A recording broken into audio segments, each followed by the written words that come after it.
இந்திய அளவில் கடன் வாங்குவதில் தமிழ்நாடு முதலிடத்தில் இருப்பதாக சட்டமன்ற எதிர்க்கட்சி துணைத் தலைவரும் அதிமுக முன்னாள் அமைச்சர் ஆர்.பி. உதயகுமார் விமர்சித்துள்ளார். மதுரையில் செய்தியாளர்களுக்கு பேட்டியளித்த அவர், கடந்த சட்டமன்ற தேர்தலில் வெற்றி பெற வேண்டும் என்ற நோக்கத்தில் நிறைவேற்ற முடியாத வாக்குறுதிகளை அளித்து ஸ்டாலின் முதல்வர் பதவிக்கு வந்தார் என்று விமர்சித்தார். ஆண்டிற்கு 100 நாட்கள் சட்டப்பேரவை கூட்டம் நடத்தப்படும் என வாக்குறுதி அளித்த திமுக இதுவரை 100 நாட்கள் கூட சட்டப்பேரவையை நடத்தவில்லை என்று அவர் குறிப்பிட்டார். சட்டப்பேரவையில் எதிர்க்கட்சி தலைவர் பேசுவதை நேரலை செய்யாமல் இருட்டடிப்பு செய்யப்படுவதாகவும், இந்திய அளவில் கடன் வாங்குவதில் தமிழ்நாடு முதலிடத்தில் உள்ளது எனவும் அவர் குறிப்பிட்டார். திமுக ஆட்சி தொடர ஏதாவது ஒரு சாதனையை முதல்வரால் கூட முடியுமா என்று கேள்வி எழுப்பிய அவர், கரூர் நிகழ்வு குறித்து எடப்பாடி பழனிசாமி கேள்வி கேட்டதற்கு முதல்வர் கோபப்படுகிறார் எனவும், குற்றமுள்ள நெஞ்சு குறுகுறுக்கத்தான் செய்யும் எனவும் அவர் சாடினார். இன்னைக்கு 4.5 வருஷம் ஆச்சு.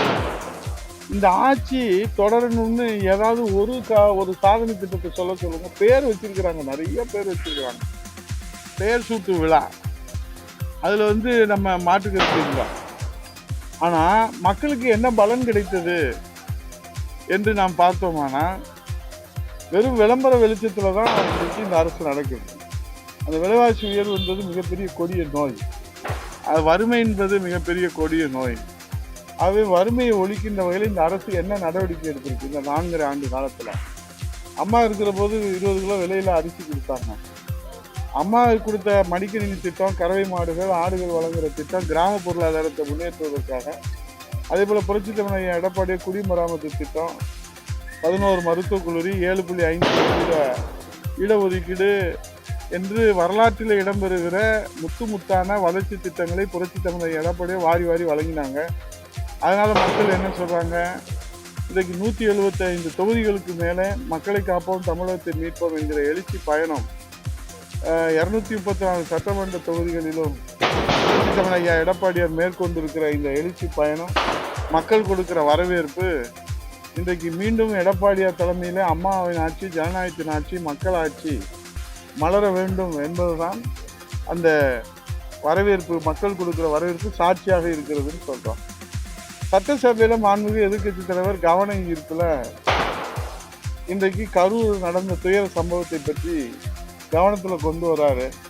அதுக்கு அரசினுடைய கவனக்குறைவும் காவல்துறை போதிய ஏற்பாடு செய்யலைன்றது நீதி கேட்டு எதிர்க்கட்சி தலைவர் புரட்சித் தலைவர் எடப்பாடியார் கேள்வியை முன்வைக்கிற போது முதலமைச்சர் கோவப்படுறாரு. இதில் கோவப்படுறதுக்கு ஒன்றுமே இல்லை. என்ன நடந்திருக்குன்னு கேள்வி கேட்கறதுக்கு முன்னாடியே அவர் பதில் சொல்கிறாரு.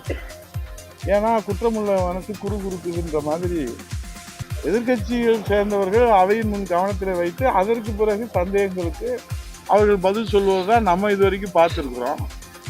ஆனால் இவங்க என்ன செய்கிறாங்க? மரபையை மாற்றி எதிர்க்கட்சிகள் எல்லாம் கேள்வி கேட்டு மக்களுக்கு நீதி வேண்டும் என்று சொல்வதற்கு முன்பாகவே இப்படித்தான் நடந்துச்சு அப்படின்னு சொல்கிறாங்க. இதுக்கு தான் அங்கேயும் சொன்னாங்க விசாரணை. இப்போ உச்சநீதிமன்றத்தில் என்னாச்சு? எப்படிப்பா இதை நீங்கள் அமைச்சிங்க? எல்லாம் ரத்து பண்ணிட்டாங்கல்ல உங்கள் விசாரணையெல்லாம். அப்போ உங்களுடைய அந்த அணுகுமுறை என்பது, சட்ட ரீதியான அணுகுமுறை என்பது, அரசியல் ரீதியான அணுகுமுறை என்பது மக்களுக்கு பாதுகாப்பு வழங்கவில்லை என்பது தான் இந்த விசாரணை ஆணையங்களெல்லாம், தனிநபர் விசாரணை ஆணையம், ஸ்பெஷல் சிறப்பு குழு எல்லாம் ரத்து செஞ்சுட்டாங்க. அதெல்லாம் சிபிஐயில் கொடுங்க அப்படின்னு சொல்லிட்டாங்க. அப்போ உங்களுடைய அணுகுமுறை இன்றைக்கு தோல்வித்து காட்டப்பட்டிருக்கிறது.